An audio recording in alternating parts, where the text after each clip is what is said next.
Hello, I'm Richard Hooper and this is Sat TV Week. Now I'm pleased to be joined by Shoji Koike of Inmarsat. Shoji, thanks for joining us. The Internet of Things, why is it so important? Well, first of all, thank you for having me, Richard. Internet of Things. Obviously, Internet of Things move around to vast acres of land where humans go around. Cellular might be able to cover, but all the billions of talking devices that will be connected within the next years and decades, surely they'll go out of coverage where normally where humans go. So where there's a sky, the devices can look up to the sky where our services become a key factor to ensure there's a complete solution available. With regards to Inmarsat, how do you think you can service this area and why? Well, Inmarsat, having served in the industry as a pioneer for the last 35 years, we've been known as a mobile satellite company. We're good at something mobility, something portable. So some of the moving devices that can deliver a small packet of data, which I think is what is required on IoT space, marketplace. So with our strength in the mobility, we can provide, and also the reliability, we've been serving the maritime community for a number of years for the safety at sea. Obviously, it's a proven technology by the maritime community, by the IMO. Therefore, we don't fail to send that one single very important packet of data that's required for the IoT marketplace. Now, with all of these things and the new technologies, there is a security aspect. How do you make sure it's secure? Right. Well, we certainly don't neglect the security side of the service.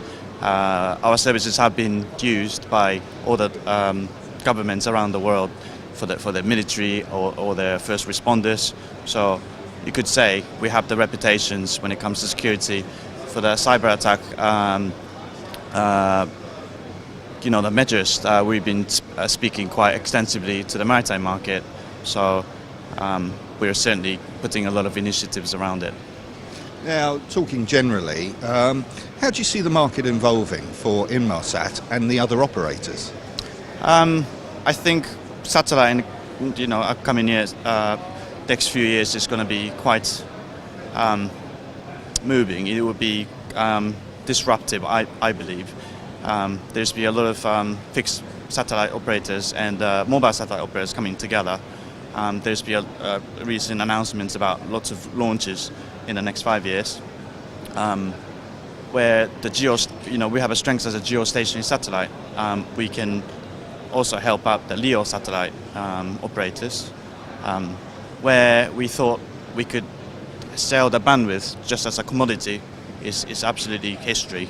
So we have to be clever with a way in which we provide a solution and not just a bandwidth. And what about these extra large LEO constellations that everybody's talking about, 200 satellites, 300 satellites? Is that going to have an impact on what Inmarsat does?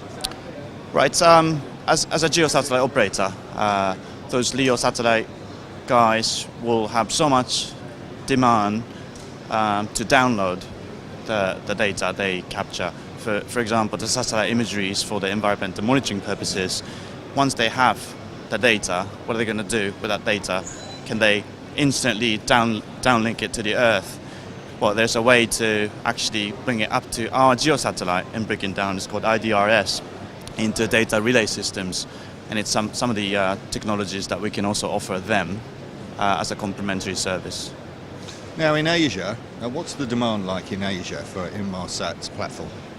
I believe we live right next to all the natural disasters, so there's always a huge demand on the environmental monitoring, the first responders, so a lot of telemetry, condition monitoring from small packet of data from an IoT perspective, but also we provide larger bandwidth requirements coming out from a media sector, for example. Shoji, thank you very much. Thank you so much.